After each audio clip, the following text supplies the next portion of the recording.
Welcome, everybody. Welcome, everybody. So we have everybody on mute. Okay. All right. All right, here we are. Good evening, everybody. I'm so happy that everybody's here with us and the ladies of PowHer Hour 2.0. I'm Veronica Valentino. I'm here along with my co-hosts, Miss Lisa Griggs and Miss Renee Rand. Thank you for being here with us today.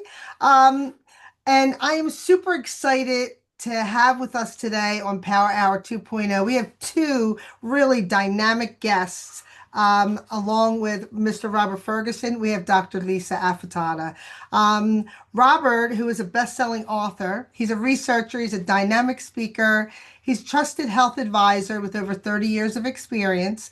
He's a creator of the groundbreaking Gene, can you get that? Diet-free life methodology, and he serves as Chief Nutrition Officer for ICORA. He's also a member of the Presidential Task Force on Obesity for National Medical Association. And in addition, Robert also sits on the advisory board for Zinzino as well.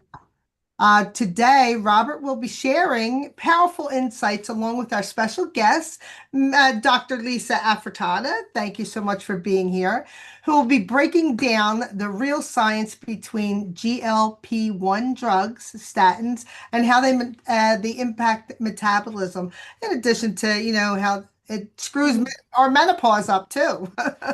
But I am super honored to welcome Dr. Lisa Affatato. She's a distinguished internal medicine physician with over 32 plus years of experience in patient care, leadership, and community wellness, along with Dr. Affatato's compassionate, holistic approach to medicine, which reflects her belief that true health extends beyond treatment.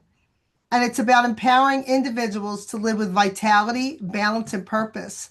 She is widely recognized for her expertise in preventative care and comprehensive checkups, and for her commitment to excellence in every aspect of patient health. In addition to her private practice, Dr. Affatato, she works closely with veterans, providing exceptional health care and advocacy for those who have served our nation. Her dedication to caring for our heroes exemplifies her deep compassion and lifelong mission to make a meaningful impact in every community she touches. She is not only a respected clinician, but also a mentor, a leader, and an advocate for holistic wellness. Her passion for bringing health, purpose, and empowerment, it also makes her a true inspiration. So I want to join everybody that's joined in celebrating and learn from the wisdom and heart of someone I deeply admire. Not only was she once my physician, but she has become my friend. I have the utmost respect for Dr. Affatato, a physician devoted to healing service and the elevation of others. So we're going to jump right in and we're going to get started. And then we'll also give you an update on what's going on with PowHer Hour 2.0 and everything else. And we also brought to you by Zindino. So Robert, if you could start us off, kick this off for us. Okay, so I want to say thank you all for giving me a chance to be here. And it's good to meet you, Dr. Lisa. I'm excited about our conversation today. And I would ask you, Veronica, since we're talking about GLP-1 drugs and statins, would you be open? You want my open introduction to the GLP-1s? Want me to start there? Absolutely. Okay. Let's get as controversial as possible today. Oh boy. We actually brought you together because we want truth. Yes.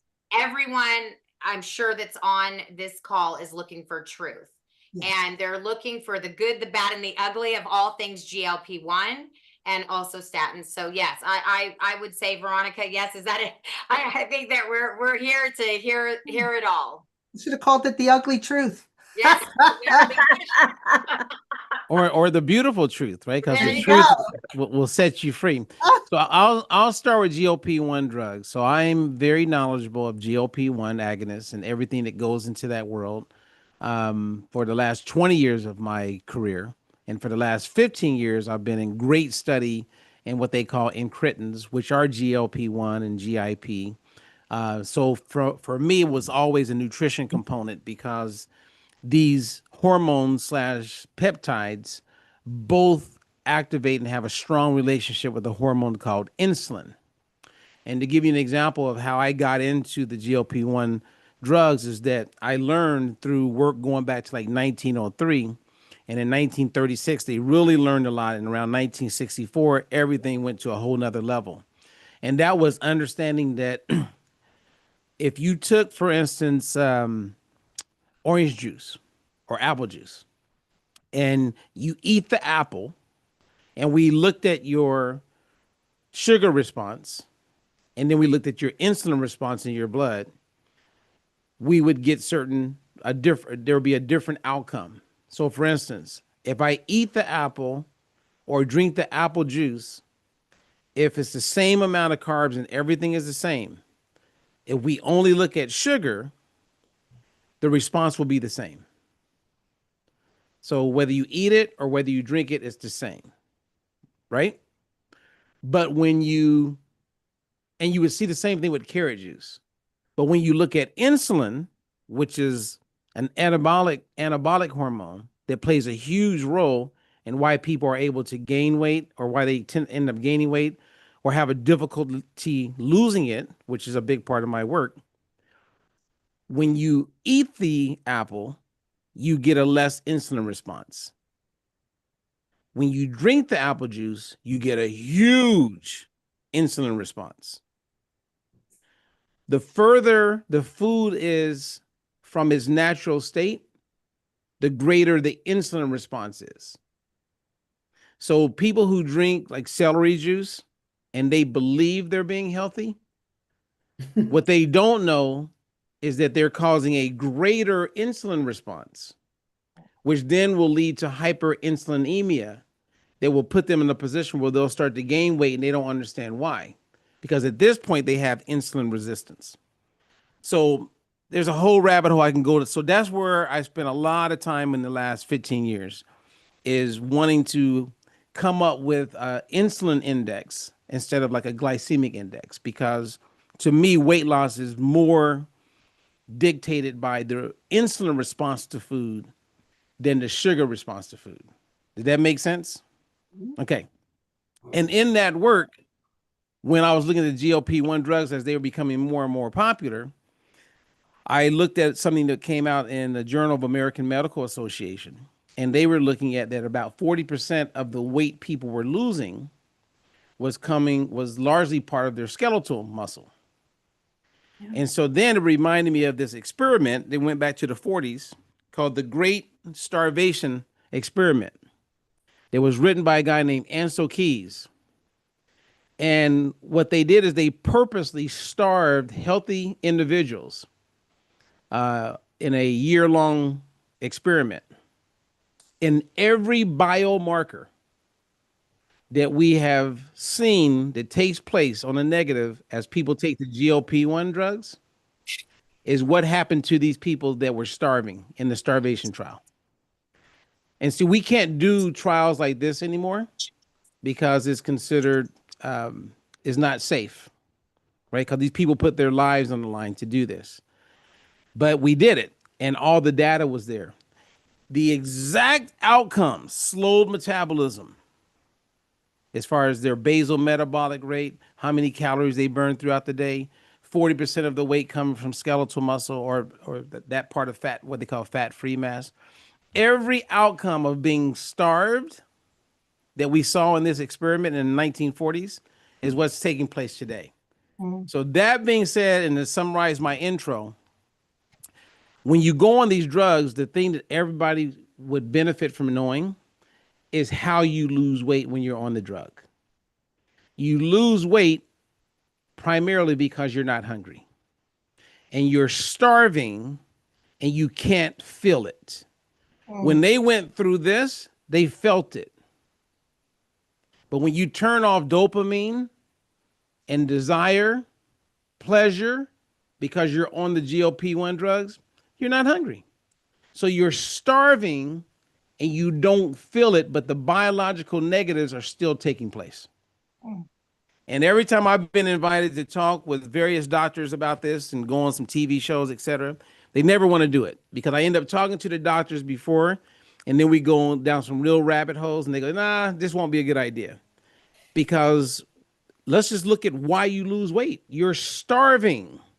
And I saw a lady the other day when I went and did a talk with a bunch of OBGYNs, and she was part of the group, and she was so proud because she had lost like 120 pounds. But you could see it in her hair or the beginning of lack of hair. You could see she was malnourished. You could see she was bones with little muscle, walking around with just fat just hanging off her body. Yeah. It was really sad. But in her mind, her success is based on what the scale tells her, not her body composition. Right? She doesn't know the importance of skeletal muscle. She doesn't know that when you lose 8% of your weight loss coming from skeletal muscle, you increase the risk of a heart attack by 300%. Mm. Wow. She doesn't know that she's aging in the face faster. Yeah. Right? They have Ozempic face, right?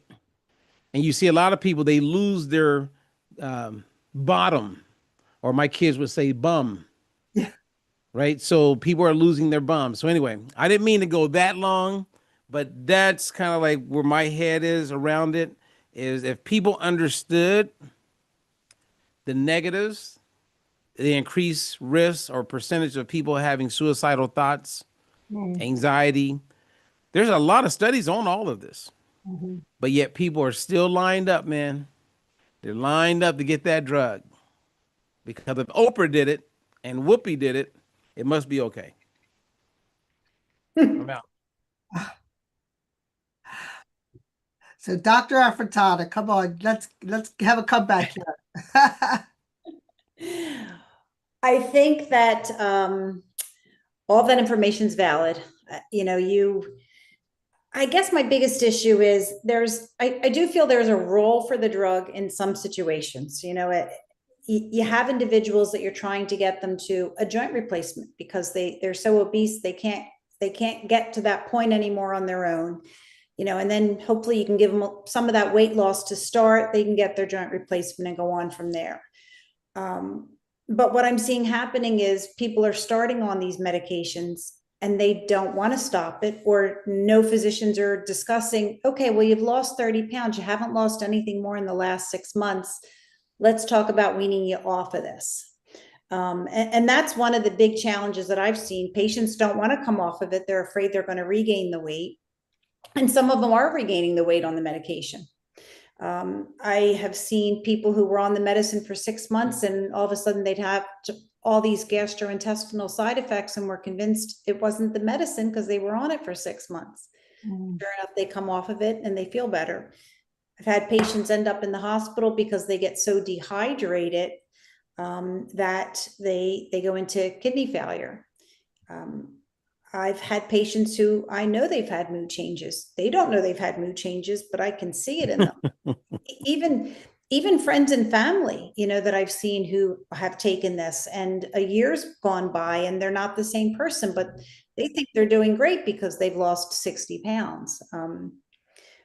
But I would agree with you, Robert, that the biggest issue I've seen is people are losing a ton of muscle mass. I've had patients sitting next to me who they don't even realize they don't have any muscle. There's no bicep there. There's nothing. They can't lift, and none of them, and they're not being told they have to exercise while they're doing this. Or they're not exercising because it's hard to motivate them to do that sometimes. So that's kind of been my experience. But now that Costco and everybody else is going to make it available with an easy prescription for, $400, I think the problem's just going to continue. So, yeah, that's. I love that what you brought up, like there are, and thank you for reminding me, because there are people that I could see it really being helpful for.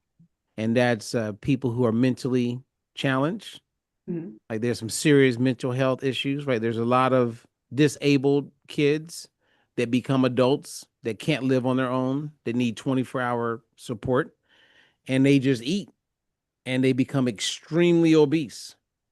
And so putting them on the drug would probably save their life, right? Because they're going to have some other problems.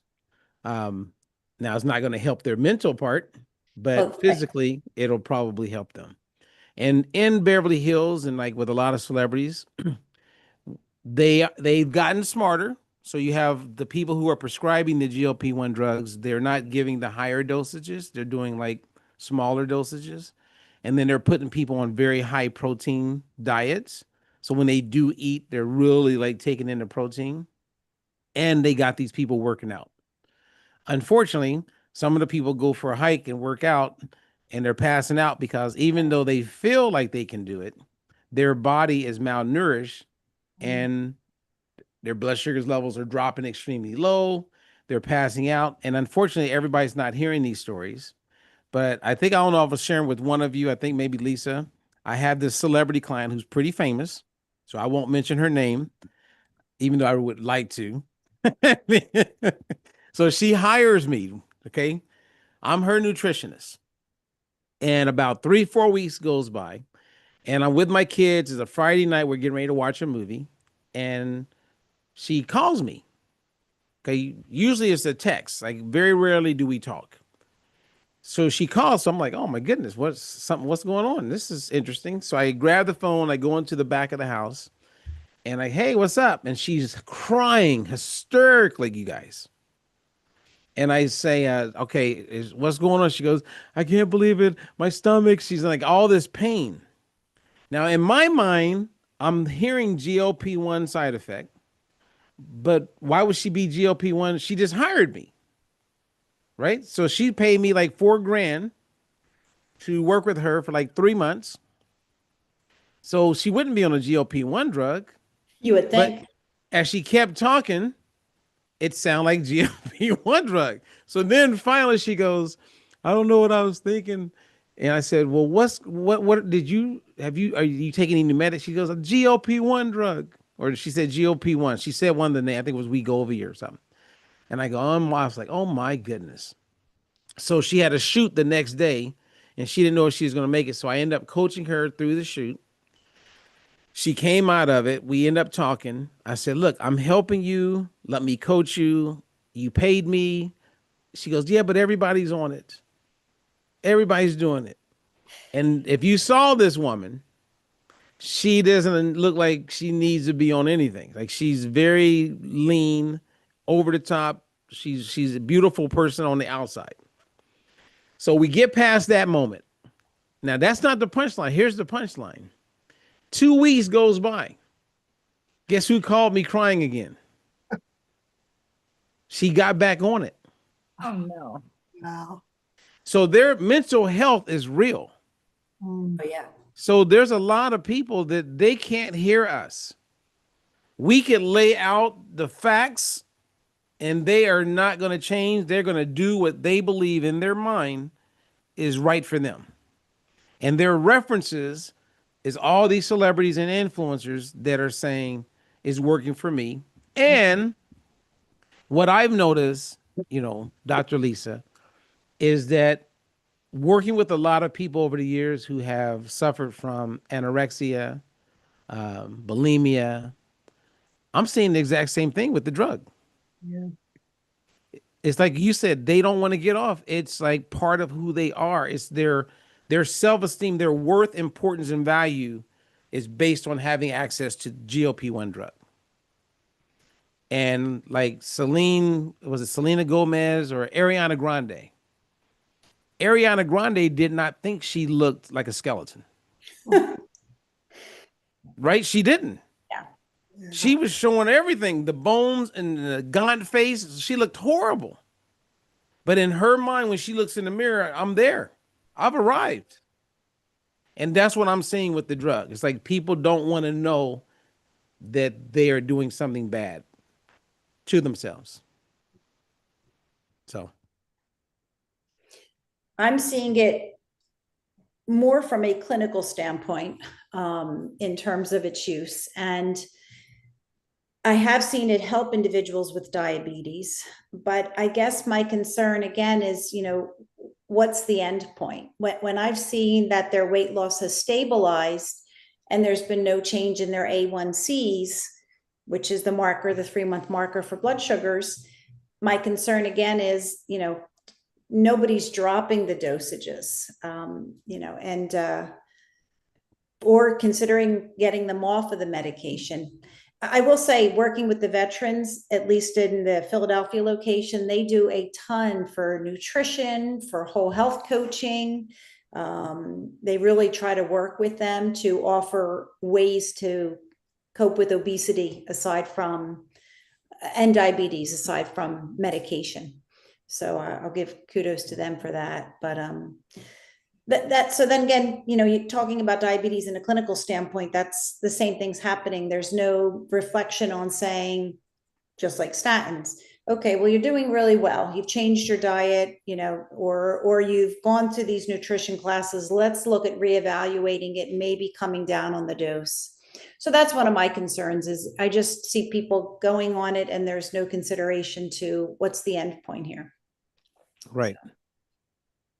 Well, it's interesting to have you on here and to have this conversation with you. And I love that you actually, like, you're not your typical physician.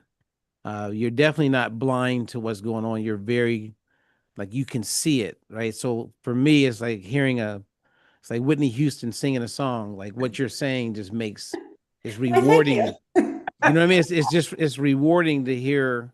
We just need to hear more people like yourself that patients are going to looking for clarity so that they can step into something with confidence. So I get why Veronica holds you up so high. So kudos to you. Well, unfortunately, in our society, it's easier to hand them a prescription than tell them how to food prep for the next week. And that's the challenge, is to spend the time talking to them where it's going to sink in and not just say, well, here's another prescription for a statin or a GLP-1 to control the problem. So now, what's your position on statins? Oh boy.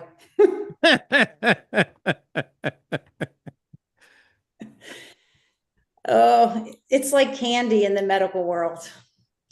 I feel like if you go to a cardiologist, you're coming out of the office on a statin. I don't agree with a lot of we have different protocols that we'll use. We'll put a person's profile into a protocol and it'll give us their risk stratification for coronary disease over a 10-year interval. And you'll feed the numbers in there. And those numbers basically say just about everybody needs to go on a cholesterol lowering drug. But interestingly, this year, also at the VA, they created a program that allows some pharmacogenetic testing that has to do with your DNA. And I would say I have about 25 vets who did it. None of them. And so basically it tested for a number of different things: statins, controlled substances such as opioids, a lot of the mental health drugs, acid reflux medicines. But what I found is, of all those 25 I had who did the testing, none of them were compatible with a statin, meaning their DNA did not allow them to handle and break down the statins properly. So naturally, they're all going to have side effects from it. But part of the problem is there's not a lot of alternatives. So what I like to do with vets, especially the younger ones, is I make them go for a test called a calcium score, as opposed to putting them on a cholesterol drug. And if it shows they have no plaque, I say, okay, you're not going on a drug right now. You're going to work on this. We're going to recheck your score in a couple of years and see where things are if your cholesterol stays steady. So I think they're way overused. I'm sure my cardiology friends would just love me for saying that, but I do. Now, so my thing has always been, and I'm gonna share with you what my assumption is, that why don't everyone just do a calcium score? But I think the insurance, and maybe it's different with the VA, but they would have to be at a certain things have to be in order for for things to be set up so that insurance would reimburse. Would that be accurate? It was. Now they're pretty much covered across the board. And the most they are is about $300. And I'll usually say to the person, well, it's either do this or maybe somebody's going to push you on that statin. At least if you have this as justification that you have clean coronaries, even though your cholesterol is a little high, then, at least you can do it. So with people throwing $400 a month at these GLP-1s, they should be able to do a calcium score. But yeah, most insurances are covering them now, but I don't see doctors talking to patients about them. Well, if they talk about them and if people became aware of it, before going on a statin, they would say, yeah, I'd rather do that. I want to go get my calcium score. Like that would make total sense. Yeah. And people aren't their own health advocate, right? So they walk in with hopes of the physician guiding them on what to do. And it's better for the physician, based on numbers, finances, to have that person on the statin, because now I'm going to get that doctor visit every 3 to 4 months, right? True. And also a lot of the metrics showing that your cholesterol numbers across the board are all under a certain number. You know, a lot of reimbursement for physicians is based on metrics, and they, you know, it goes across the board. You know, they want to see all these A1Cs at a certain number, or they want to see all these cholesterol numbers at a certain level. So, yeah. Okay. Well, all right. So I want to share something with you. And I've never shared this with the team here, but it has to do with HDL cholesterol. So, and everyone, if you hear HDL, I don't even like to say it like this, but most people will say that's the healthy cholesterol. Right. And LDL is the one that they're really watching because it's considered the unhealthy, which is a whole nother conversation. But when it comes to HDL, okay, I want to make sure I see Lisa's eyes on this, because I want her to hear me on this. If your HDL, and stop me, Lisa, if I'm wrong anywhere, if your HDL is going up, that's a good thing. Do you agree, Lisa? Supposed to be, yes. Okay. And when they give advice most of the time with your physician, if they even bring it up, HDL, they'll say, well, you could increase it, exercises, like become more active, and your HDL tends to go up a little bit. It may go up a couple points. You agree with that, Lisa? Yes. So I did a study, you guys, with all my clients, 30 of them, and all 30 of them got on the balance oil. Okay, all of them. And I got all of their lab work, and I looked primarily at their HDL. Susie, who you guys know, her HDL inside of 5 months went up 16 points. So for you guys, 16 points may not seem like a big change, but for the HDL, it's a very significant change. It's like if it went up 2, we would clap for you. Right. It's hard to improve your HDL. Yes. Sylvia, who they know, went up 13. Wow.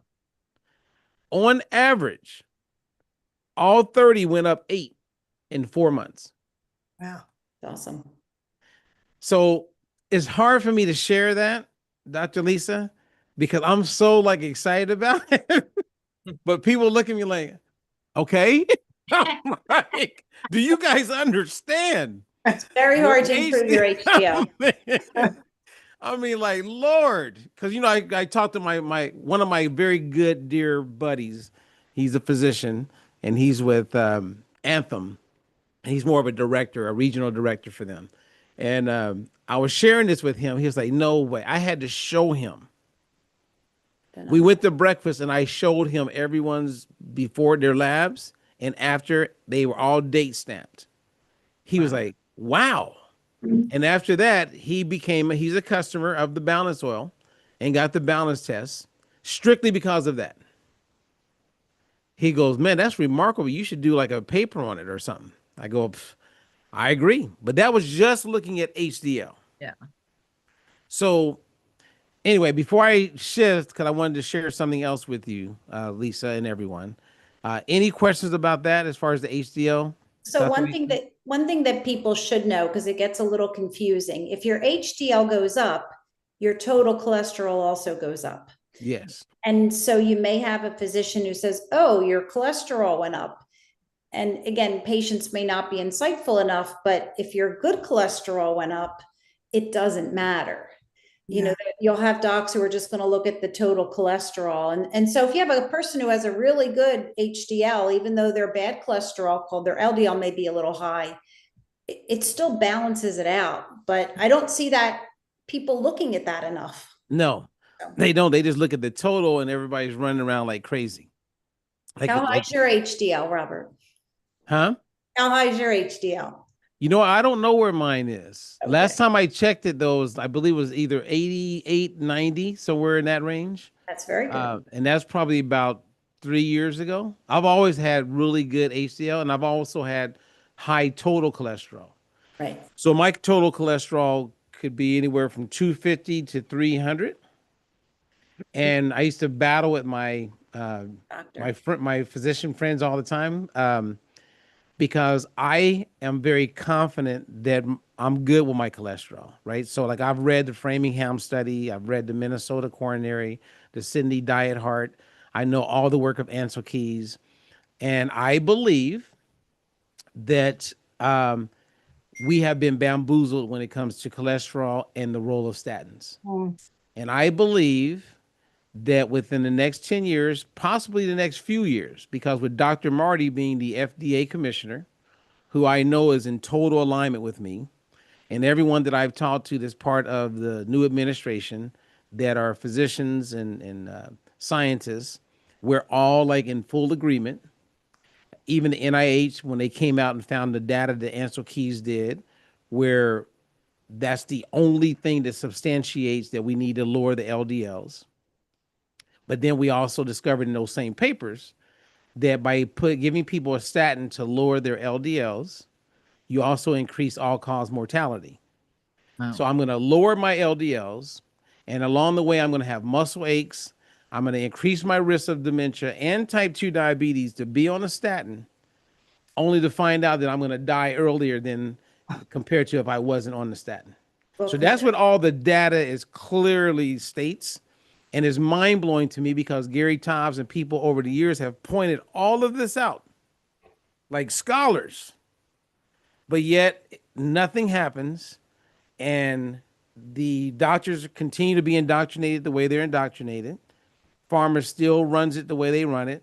They just keep changing the name once they change the statin drug. And people just willingly just keep getting on it. So, and I'm open to having my mind changed. I really am. But there's so much data. And then I have probably 30 physician friends who've written papers. They've been published that goes against like the use for statins. Maybe there is a place for statins. I don't quite know where. But my thing when I talk to people, I go, what if we find out that all of this was a lie and we didn't need to lower our LDL? And I think like what you're saying with the calcium score and being able to get certain procedures done where we can see if there's blockage instead of just going by cholesterol serum. And I just go, yep, I got a problem. Let me take the statin. I don't know. Do I sound crazy to you at this point?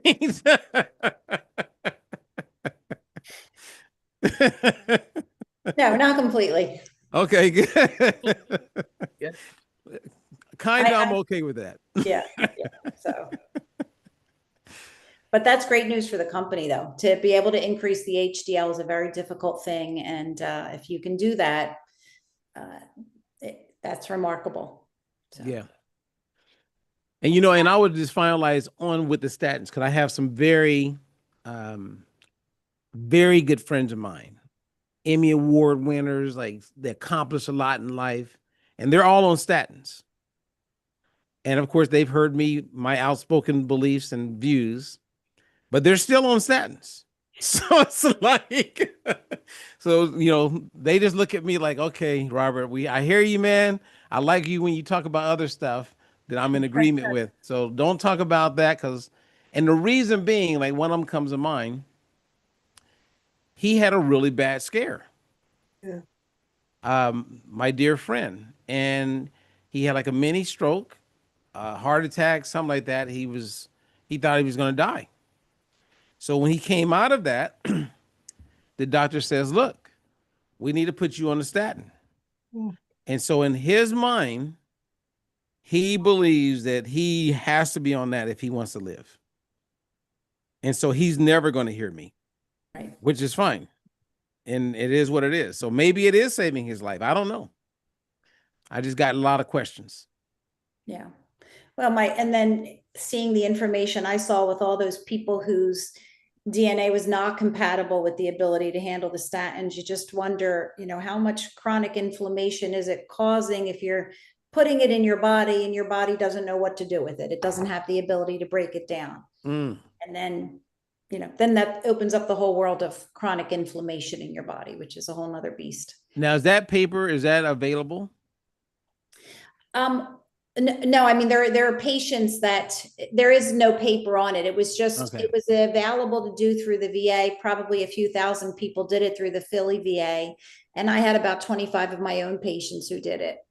And none of them that I saw were compatible with being able to handle a statin. Wow. Are you aware, are they going to come out with the paper on that, or is that's just internal? I think it's all internal. Man, that's crazy. I mean, these things are open to us, but at this point you have to pay to have that type of testing done. They made it available to them. But yeah, I don't know if they're going to come out with it. I'll have to find out. I'm sure pharmaceutical will figure a way not to let it come out. Oh, it definitely. And I've actually been a part. I did work with a company called Endemol, which at one point was the largest. They produced the most television shows like that you see on TV, like The Voice, and the list. Going back to the Power Rangers. So I had a development deal with them, and then I end up meeting like all the executives because everybody wanted to lose weight, and so next thing you know, I'm meeting them. So I got to hang out with a whole bunch of them, spend a lot of time with them.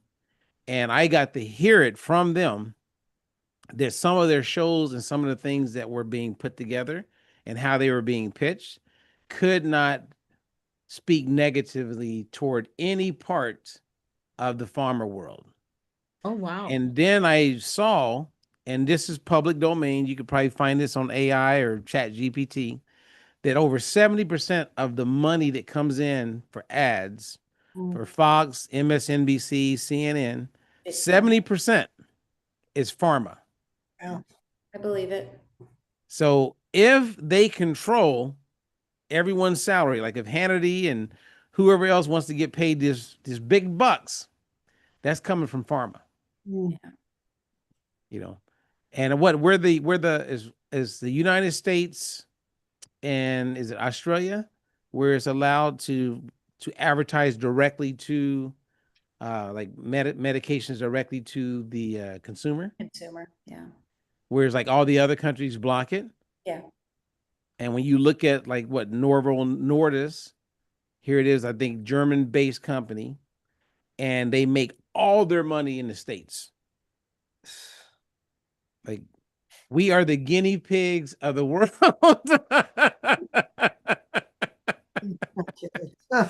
And it's like my kid, like my youngest daughter, was singing the jingle of Ozempic. I was like, because she's been watching Peacock and they have commercials. And so it's like, I'm like, how do you know that song? Oh my God. And then she's singing another one. There was another one. I was like, oh my God, this is crazy. So what do you recommend to people then? Because it sounds like you're the kind of doctor that's all about, you want your patients to be informed. You want them to be their own cheerleader for their health advocacy. Why are you so unique and different? Because I don't see that often. Why? Have you always been that way as even a little kid?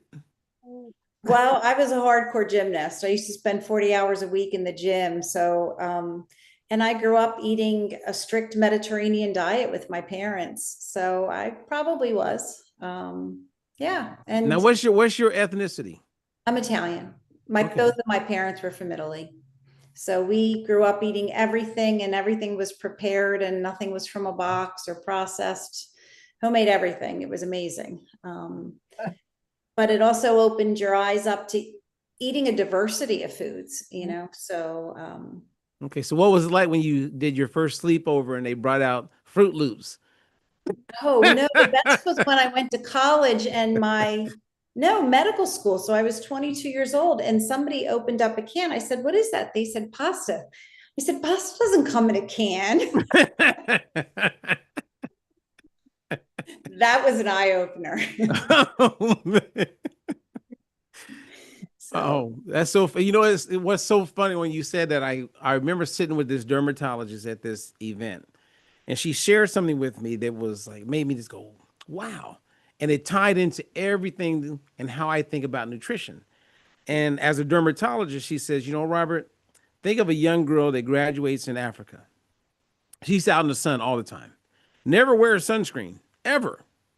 Comes to the United States, goes to college, and she's about to walk out with her friends. They go, girl, you better put on some sunscreen. She goes, what's that? So now she gets, indoctrinated to put on sunscreen every day. But when she first got here, she didn't have a vitamin D problem. Right. But now she's wearing sunscreen all the time, and now she's got a vitamin D problem a year later. You know what? It's interesting, right? Like, how do we get people to just go, let me think about this? Because it is helpful to get some sun. Oh, right. Yeah. And when you start thinking about food, right, with 90% of people in the United States not getting 15 grams of dietary fiber a day, that's mind-blowing. And then when you look at all the challenges people have with their health because they aren't getting enough quality fiber, I see it all the time because of working with people in nutrition. And what's interesting is when you start bringing in that Mediterranean style, right? You bring in more fruits and vegetables, foods rich in polyphenols, bring in some the olives, etc. What I notice, like Lisa, Renee, Veronica, and everyone else, is that even if their weight stays the same, my clients' waist gets smaller. Yeah. And that is mind-blowing because it happens to all of them. And I don't have any science on why the waist is getting smaller. Any ideas, Doc? Well, that's where you'll keep most of your adipose tissue. So if it's not in your bump, it's in. Okay. Now, also, like one of the things, and I don't know if this is happening with the VA, but as a former U.S. Marine, I still have friends of mine that are in the Marine Corps, a couple big wigs with the CIA. And we've been talking a lot, and they want me to write an article for a magazine called The Leatherneck, which is for Marines, which I'm honored to do it. And they just asked me this about a month ago. And they want me to talk about the importance of waistline because they're starting to move away from the BMI. Thank They're God. moving away from just the weight on the scale. And they want to put most of the focus on the waist. Yeah. And I was like jumping up and down because the waistline says everything. So I don't know, any thoughts on that with the VA? Is that something you guys look at also, the waist? No, they don't do any measurements there. They look, I myself don't necessarily look at BMI. I look at weight, but I look at weight more from the perspective of, is it increasing? If I have somebody who's, even when I was in private practice, if I have somebody like Ronnie, who let's say she's, let's just say she's 170 pounds and she's fit and she's got a good waist and she exercises and she eats well. And over a 7-year interval, that's been stable. I don't worry about that. I don't tell her she has to weigh 130 pounds or 140 pounds. As long as they're exercising, they're eating healthy, they're consistent, their markers are good, their A1C is controlled, that type of stuff. So, but no, they haven't switched over to the aspect of looking at a waist. I do that from my perspective, because if I looked at my BMI, I'd be fat, but Right. yeah. So yeah. That's pretty cool. All right, you guys, any questions from the field? Or you guys just want me to sit, because I can just sit here and talk to Lisa for forever. We do have questions in the chat. I know Renee has her hand up. Renee, I'm going to go to you next, but I just want to say something because briefly, Robert kind of, glanced over it. That the clients that he has had, that he did this test, this study rather, with 30 of his clients, and the results that they were getting with their HDL. And then Dr. Lisa talked about how she grew up on a Mediterranean diet. Well, he briefly spoke about the product he was speaking about is balance oil. And it is like a Mediterranean diet in a bottle. That's actually how they, describe it, really, is just a Mediterranean diet in a bottle. So I wanted to mention that in case anybody was wondering about how he was able to get, his clients HDL up. It's actually through balance oil. And we have plenty of other Zooms going on tonight, 5 o'clock p.m., tomorrow night, 5 and 6, and all throughout the week. If you want to get more information on this product and how to get it and start using it. But we do have some questions in the chat, but we'll go to you first, Renee. Thank you. I did want to say one other thing. You know, there's 100 million people in the USA that are obese. I'm sorry, overweight, morbidly or obese, morbidly overweight, 9.2% of our nation. So this is a real subject, real talked about. When I heard both Lisa, Dr. Lisa and Robert going back and forth, I immediately thought, Robert, about what you were saying about, could the GLP-1 be the new anorexia of like the 80s, 90s? That's kind of what was going on in my mind. And just listening to you two both have this discussion has been just so fantastic today. Very, very eye-opening for all of us here at PowHer Hour for sure. So go ahead, Renee. Yeah, I just wanted to share that my doctor talked me into trying Ozempic a couple of years ago, and I was on it for 2 weeks and said, not a chance in hell. Oh, sorry. Heck, because all of a sudden my whole system stopped working. And instead of going to the bathroom every day, I was going to the bathroom once a week. And when I talked to my doctor about it, she said, oh, well, that's why you're not hungry. Okay, well, forget that. You know, I don't want to keep toxins in my body longer than necessary. So that was a short-lived process for me, just my brain thinking from a healthy standpoint.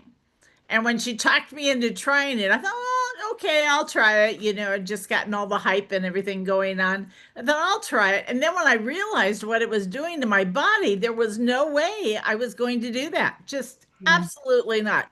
So there went $700 down the drain for my first thing of Ozempic.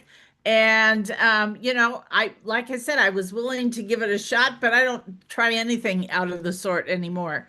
You know, and I know there's a lot of people, and I know a lot of people that are using the GLP-1s, and there are better solutions. Balanced oil is a great solution. And when I heard Robert talk about cell membrane fluidity and rigidity, that was my big, you know, light bulb moment. That's why that last bit of weight won't come off. That's why eating healthy hasn't made a difference. But so I'm excited because I'm waiting for my second test in another month. So really excited. But thank you both for sharing information today, because there's so many people out there that just have no clue and no idea what's going on with all these pharmaceuticals. And we just need to get them informed, you know, share the wealth of information and get people informed. So thank you very much for sharing today. Amen. Go ahead, Veronica. I have a quick question. The difference when someone has a gastric bypass as opposed to a GLP-1 using that. So I know you mentioned something that Robert was saying, you don't feel you don't no pleasure, you're not hungry. With the gastric bypass, you still have that urge to eat. You're still hungry, correct? Correct? Yes. Wrong. So, I mean, it's just, you know, directing the, in the digestive system, it's directing your, I guess, not really sure how a gastric bypass works. I guess go from the stomach right to the intestines. Well, it's funny that you say that. I was thinking about that the other day, right? Because if you look at all these waves of weight loss and the things that they've done with gastric bypass and lap band and the different things they've done that are pretty invasive, you're basically at a place where your dopamine levels are still high. You still have desire to eat. You just get full. So temporarily, you're like, oh, I want to eat more, but I'm stuffed. Yeah. And most of those people, they push through, and that stomach, you know, it will expand. Yeah. And those people gain all their weight back. But the crazy part, though, remember, go back to that whole study. Like, if you want a real good book, The Great Starvation Experiment, done by Ansel Keys, the same man that created the BMI. Yeah. As far as modern day BMI, because the BMI goes back to the 1800s with Adolf Kettelet. But he's the one who brought it back. He's also the same man who wrote the whole book on the Mediterranean diet. The hypocrisy around this guy is mind blowing. It's like, and I'll share this with you guys for those who love history. Back in the 1950s, when he was right there in Eisenhower's ear because he had a heart attack and everybody came to us, stop. We got to find the solution to like why heart disease is growing. And he was the one who blamed eating cholesterol and eating saturated fat, which the U.S. dietary guidelines are about to come out, and they're increasing the saturated fat, which we should actually do a show on it because the American Heart Association is pissed off right now because it goes against everything that they believe. So there's a whole thing to that. Well, in those meetings, Dr. Lisa, back in the day, there was a guy named Fred Kumarol. He was a biologist, smart guy, professor, and he was in there arguing, but he was a very soft-spoken guy, very soft-spoken. And Ansel Keys was very like in your face. He was like an Anthony Fauci back in the day, but with more testosterone. So he would out-talk everybody. And that's why I got into the U.S. dietary goals in 77 with Governor McGovern. And that's why I got into the pyramids and why we look at it to this day, right? But Kumarol stayed the course. This guy, Kumarol, you guys, and this is my call out to those who want to help make change. It's not going to be easy. But Kumarol sued the FDA, and he was like 93 years old, retired, but he had all the data. And he said that trans fats needed to be taken out of a food supply. He sued them, and he won in 2015. In 2018, that's how trans fats got removed. Wow. And you know how many thousands, if not millions of people, lives he saved because of that? And he was the one saying saturated fat and eating cholesterol is not the problem for heart disease. He was saying is all of these seed oils that we're putting into the food. He was saying this in the 50s. Wow. And he won. He died a couple years after that. He died at 102 years old. Wow. One day, someone's going to do a documentary on this guy's life. Fred Kumarol, look him up. I mean, he's one of my heroes. Unfortunately, he's not here anymore. But man, think about it. When you're in your 90s, that's the last thing you want to do is go sue the FDA. And he won. And I'll never forget it because they had until June 18th, which is my birthday. That's why I remember. 2018 is when trans fats were removed from our food supply. And Harvard has done studies where they estimated there was a minimum of 80-some thousand people that died prematurely because trans fats was in our food. Wow. If you look at just that, I believe, Dr. Lisa and everyone else, I really believe this, that soon something's going to come out and these GLP-1 drugs are going to, they're going to do something, or they're doing something that is going to work out to be absolutely horrible. Yeah. I hope I'm wrong. I hope you're wrong too. Yes, but I do believe it. And I remember, man, going back to 1995, I was out there campaigning against trans fats. 95, 96, 97. People were looking at me like I was crazy. If it's that bad, Robert, why would it be in the food? I'm like, I'm telling you guys, trans fats is bad.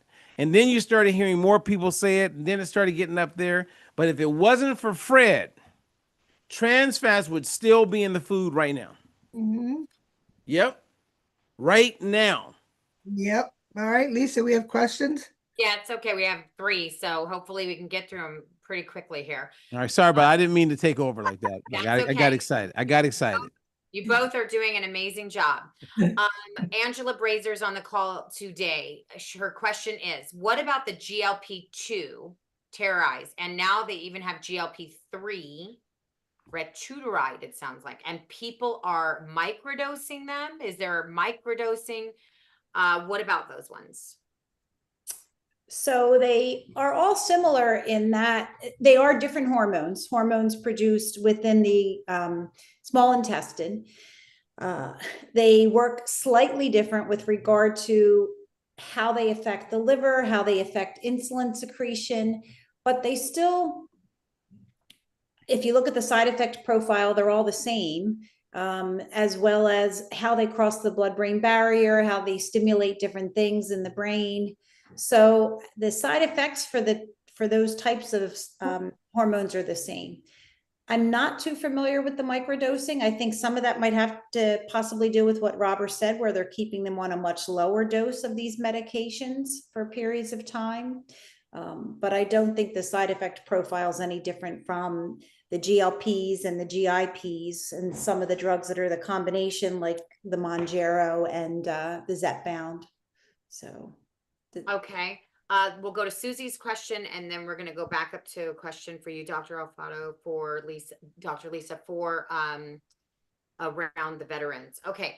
Can GLP, this is from Susie Lopez in our PowHer Hour group live today. Can GLP-1 lead to a slow heart rate, bradycardia, or heart failure? One of my dear friends is in the hospital for this and used Ozempic for months despite my warning. Robert, do you want to answer? Yeah, I mean, the first thing that comes to mind for me is malnourishment may be the thing that's leading, that's moving toward that. The lack of protein. Yep. And that malnourishment would cause exactly what you're saying, Susie. And we know that if the GLP is working for them as far as weight loss, or they're on it, if you're only eating 500 calories a day, you guys, that is not enough. You're going to be malnourished. Yeah. I mean, what is wrong with people? I mean, so okay, I'm working on something new, Dr. Lisa, that I was about to say something that was completely wrong. It goes against what I'm working on. Now, I'm not using the word, Okay. I'm not using the S word, but I was about to say, what is wrong with these people? So that's not what I mean. I love you all out there. I love everybody. I want the best for you. So I'm coming from a place that I actually care. And if you're not getting enough nutrients, it can lead you down some really unhealthy paths, and I wouldn't wish that on anybody. So we care. We want you to be able to get a variety of food. We want you to reach your goals. We want you to be healthy. And I know you want it now. I know people want it now. And I know you're afraid to get off some of these drugs, and we will help you transition off. But I just care. And I just hate to see someone be in the hospital because they were going after something that they felt was going to make them better. And then it put them in a situation where their health is compromised. Right. So from the heart. Good stuff. Dr. Lisa, can you talk to us about veterans and GLP-1s? Is there a certain, this is a question that came in from Veronica, I believe, through PowHer Hour as well. Is there a certain population and what unique factors come into play? Like our veterans, because we know that you have a heart for veterans and work with the Veterans Hospital there in Philly. Is it more to certain populations? Like, is this more accepted with women than men or veterans or not? So their criteria is really isolating this for the use of diabetes, and they are only approving it as the third line for diabetes. So you have to be on 2 other oral medications or insulin before they'll give you this. And I respect some of that, because I think that with the question that the other woman asked about heart failure, and something that Robert alluded to, I still think there's going to be some long-term side effects that have yet to manifest themselves fully. So they've been very, they have certain criteria, and they're not using it for obesity. So, yeah. Yeah. I can see that Robert's in deep thought. Are you feeling emotional over this, that you care so much, Robert? No, it's not that. I was sitting here thinking about the GLP-2 drugs that I know that are coming out. Mm-hmm. And because they're going after gut health, Mm-hmm. and the same cells where the GLP-1 are secreted, GLP-2, I believe, is coming from the same place. Mm-hmm. But here's the part that I would want, and whenever you hear, Angela, GLP-2, you're going to hear people talk about gut health, leaky gut, everything around the gut, inflammation in the gut. And what naturally helps that Anybody want to take a guess? Like, so when you hear GLP-2 and they talk about gut health, what do you think naturally does what the GLP-2 does? I was thinking something around serotonin, but I don't know. No. Okay. Anybody else? There's three things. Tryptophan, serotonin, melatonin. Okay. We're talking about IPA, kynurenine, and No, fiber, fiber. Yeah, that too. omega-3s, And polyphenols. and polyphenols. Yay. Got one right. So you could take the GLP-2 drug, or you could just eat more fruits and vegetables with color.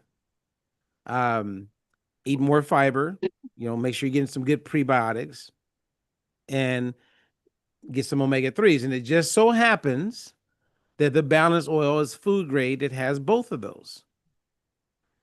And I would share with you, Lisa, I'm not sure how much you know about the balanced oil, but in my 30 years experience, for whatever that means, I've done 2 clinical trials. I've worked with a whole bunch of cool people, had major experiences in my life. I've been very blessed. I literally this is the most blown away I am with anything that I've seen. And that only means something for people who really know my background and what I've done and what I've been exposed to. Dr. Andrew Wild opened my eyes in 2002 about this. He's still a friend to this day. And there's a whole bunch of others that have pretty much have done some amazing things in their life and their career. And I've shared this with them, and they're also fascinated. And even the ones who won't publicly talk about it, they all are customers of it. And if you ask them why, they would say it just makes sense. And they love the fact that you have a independent laboratory that's highly respected that does the testing. So it's not like there's a bias component to any of this. And so what I've seen in the almost 2 years, and I'll end on this, you guys, and I know we're over, but I was all in, Lisa. But then one morning, my daughter wanted to work out at the gym really early, and I would pick her. I said, I'll pick you up, sweetheart, and take you. And we had like a daddy-daughter moment. And in that moment, I don't know why I asked this, but I asked her about her menstrual cycle because she's always had very uncomfortable discomfort when her menstrual cycle would start. We literally would change vacation arrangements because we didn't want her sitting up in the room and going through that, right? So she says, "Oh, I've been good, Daddy. Like everything's been good." Like, I was like, "What do you mean everything's been good?" Like, I've never heard that because I literally was thinking about investing in my doll. And she says, "Not since I've been on the oil." So this took place in April of 2024. And I go, "The oil? What oil?" And she had heard me talking about it, and she took one of my bottles and started taking it. I'm a single dad, so she's with her mom, and then she's with me. So I go, "So how long has it been?" She says, "It's been over a month." And then I said, "Well, when's your next cycle?" She says, "Right now." And I said, "And there's no pain? You're going to work out?" She goes, "Nope, Daddy, I've been good." So I drop her off at the gym at about 5:05 that morning. I go straight home. I pull up the physician desk reference. I pull up Google Scholar. I pull up PubMed, and I'm just typing. And I'm looking for symptoms of, I typed in like menstrual pain, menstrual discomfort, symptoms, what's missing, blah, blah, blah. And I saw hundreds of articles on insufficient levels of omega-3. A symptom could be menstrual discomfort and pain. Interesting. Now it's been 20 months, no cramps, no pain, no discomfort. 20 months. So in my home, what I saw, and then I saw the literature, and I got frustrated because all the time we would go and we would bring this up with, their doctor. Never did that ever come up in conversation. Mm. And now I'm watching my baby have a life where her cycle comes and goes, not counting the HDLs, not counting all the other things that I have seen. And so I am just blown away because I do believe that Dr. Simopoulos is accurate. And she has this alarm taking place when it comes to like the White House. And I've even shared it with people on the team. And I said, we have to get people back in balance. And this is real. And the data is clear. And you have Dr. Joseph Hibbelin, you got all these people, all this research is you can't even argue it. And it just so happens that this company, Zenzino, has a patented product and no one else has it. And the big difference is that it's 60% omega-3 and 40% polyphenols. In 5 years, the competition is coming because once people learn about test-based nutrition, then they're going to find out that their Omega XL or whatever they're taking ain't working because the test is going to tell them. So what a great moment in time that we are living in, because we get to see where a big part of the problem has been. And now we can at least fix that one problem by getting back into balance. There you go. Thank you for letting me give you a mini seminar on that. But I am very passionate about it. I am just blown away with the whole thing and all that goes with it. Lisa, Yes, we're really interested in helping with the veterans as well. Just maybe going off topic for a second, but I know you have something dear to your heart. The Knees and the Breeze Foundation. Do you want to touch on that a little bit? Or are you looking Who were you talking to? you, Dr. Lisa, with the veterans? Oh, sorry.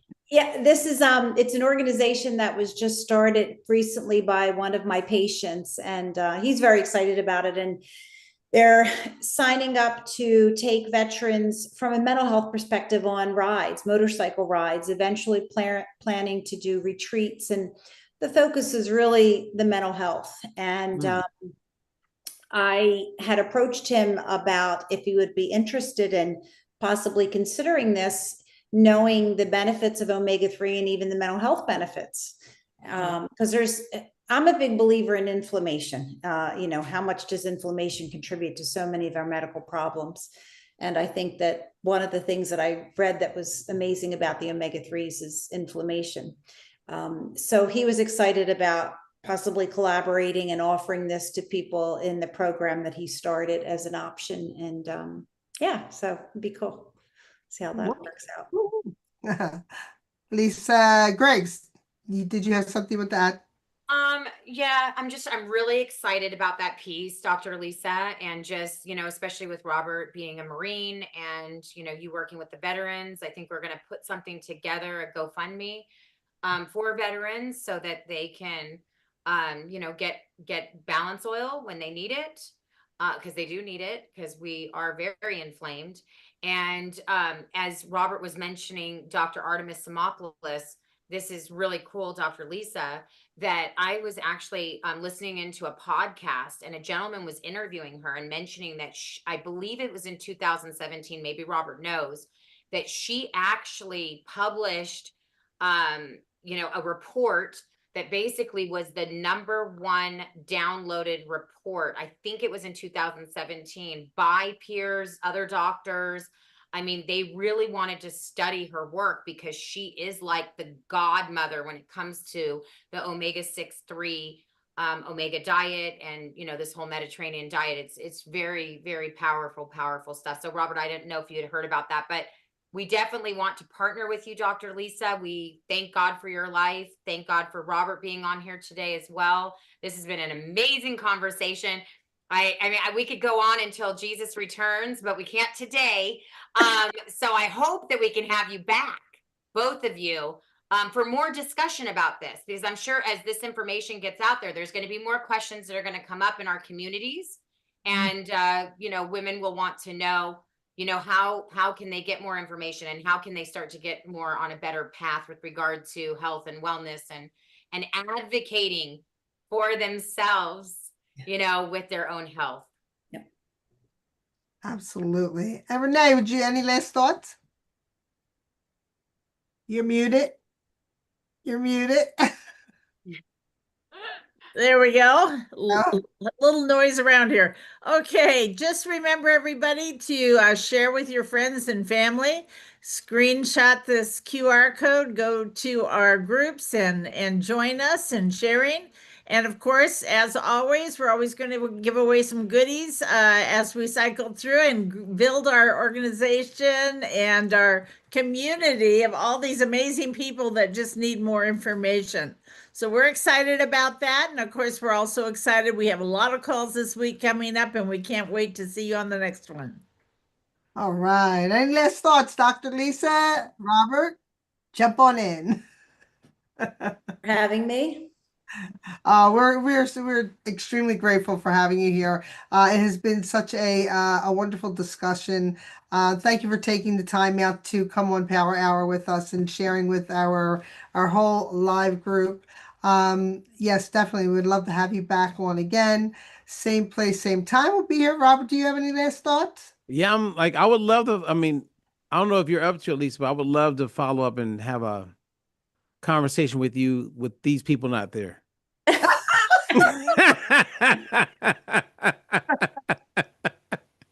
Because I love the whole Absolutely. yeah, I love the whole veteran thing, and I want to be more involved in some way, and so maybe your passion and what you're saying is something like that. I mean, I can feel Lisa and everybody's excited about it. So yeah, I'd like to just talk to you maybe we can have a side call. Okay, sounds Right. good. I know you Okay. two have each other's number. So once again, we want to thank you, the ladies of Power Hour. We want to thank you for everyone being here with us tonight and enjoying everybody here and the amazing conversation. We'll be back here, same place, same time next Monday. We will see you then. Thank you, everybody. Have a Thank good you. night. Bye bye. Bye-bye.